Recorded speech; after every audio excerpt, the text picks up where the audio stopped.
ठाकुर जी को प्रिय थे और ठाकुर जी इनके भक्त थे, ये बात है। हमारे उत्तर भारत के एक संत की कहावत है, कितना भजन करो, बोले इतना भजन करो कि मेरा सुमिरन हरि करे। मैं हरि को सुमिरन करूं नहीं, मेरा सुमिरन हरि करें, मैं पावा विश्राम। ठाकुर जी मुझे याद करें, इसमें हमारा कल्याण। जनाबाई की इतनी चर्चा सुनी कबीरदास जी ने।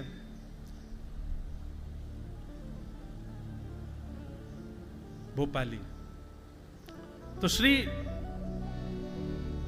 जनाबाई की इतनी चर्चा सुनी कि बोले महाराष्ट्र में एक परम भक्ता है जनाबाई, ठाकुर जी की परम भक्त है।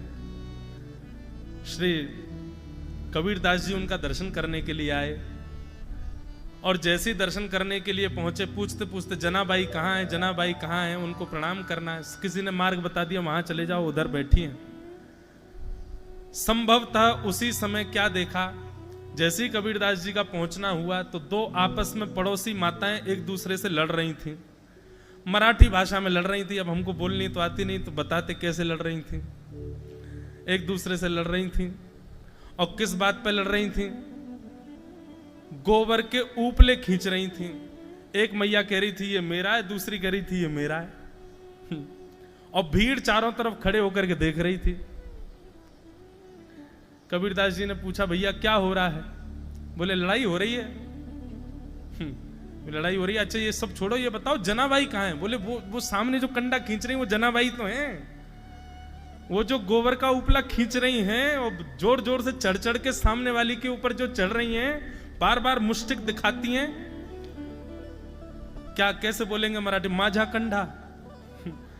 क्या गोबर के उपले को क्या बोलते हैं महाराज जी? हैं? गोबरी, माझी गोबरी। माझी मतलब मेरी। मराठी भाषा भी बड़ी अच्छी। मराठी भाषा में कहीं कहीं संस्कृत के शब्द आते हैं।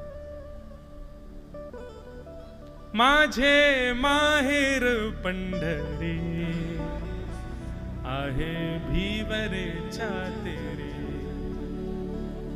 हमको एकाध अभंग भी महाराज जी गाएंगे ना, कथा में सुनाएंगे बीच बीच में।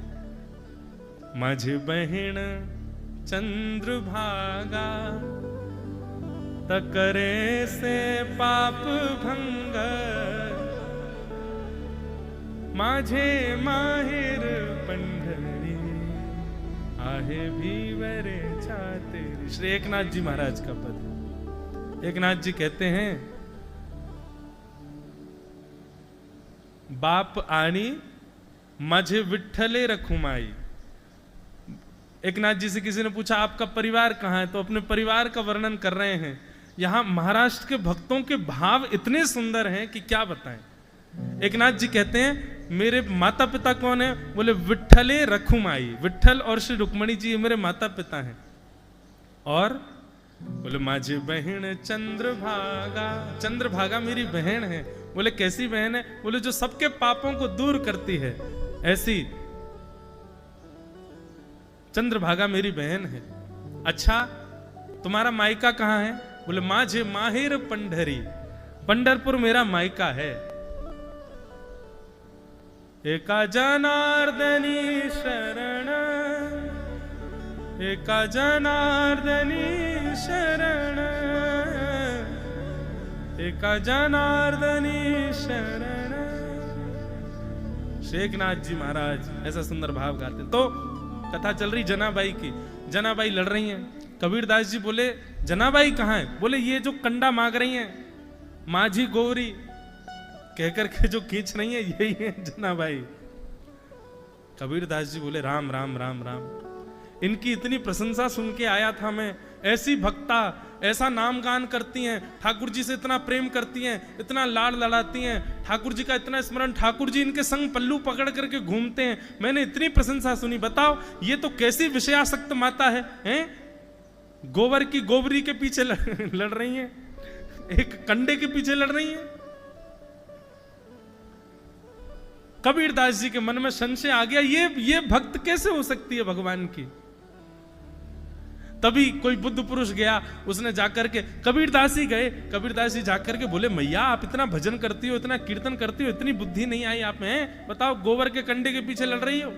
अरे छोड़ दो, गैया रोज गोबर करती है, फिर से थाप देना, दूसरे हो जाएंगे, काहे को लड़ रही हो? एक आध दो गोबर उसने तुम्हारे ले भी लिए हो तो इसमें लड़ने की क्या बात है? जनाबाई बोली, नहीं नहीं नहीं, ये वाला गोबर मेरा है, ये वाला गोबर का उपला मेरा है, वो वाला मेरा है, और वो कोने में जो पड़ा है वो वाला मेरा है। कबीरदास जी बोले, तुमको पहचान कैसे कि तुम्हारी है? अरे गोबर के उपले एक जैसे दिखते हैं, तुमको कैसे पता कि तुम्हारे यहां की गैया का गोबर का उपला कैसा है? जनाबाई ने एक कंडा उठा करके दिया और कबीरदास जी से बोला, इसको कान पे लगाओ।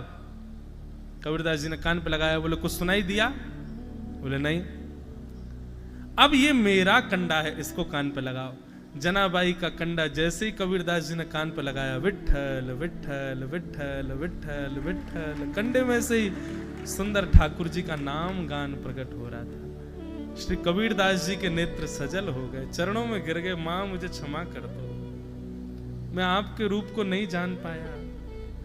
अरे मैं तो सोच रहा था कैसी विषयासक्त माता, विषय भोग, विषय संसार की छोटी सी वस्तु के ऊपर लड़ रही है, पर आप तो ऐसी भक्ता हो कि विषय का स्पर्श कर दो तो वो विषय भी भगवान का भोग बन जाए, भगवान का प्रसाद बन जाए। आप तो वो मैया। ऐसी जनाबाई, ऐसे तुकाराम, ऐसे नामदेव, ऐसे एकनाथ, ऐसे ज्ञानेश्वर, कैसे कैसे भक्त हुए हैं इस महाराष्ट्र की भूमि में। उत्पन्ना द्रविड़ेशाहम वृद्धिम कर्नाटके गताम, क्वचित क्वचिन महाराष्ट्रे गुर्जरे जीर्णताम गतः। भक्ति का जो परिचय है वो महाराष्ट्र में पली बड़ी है।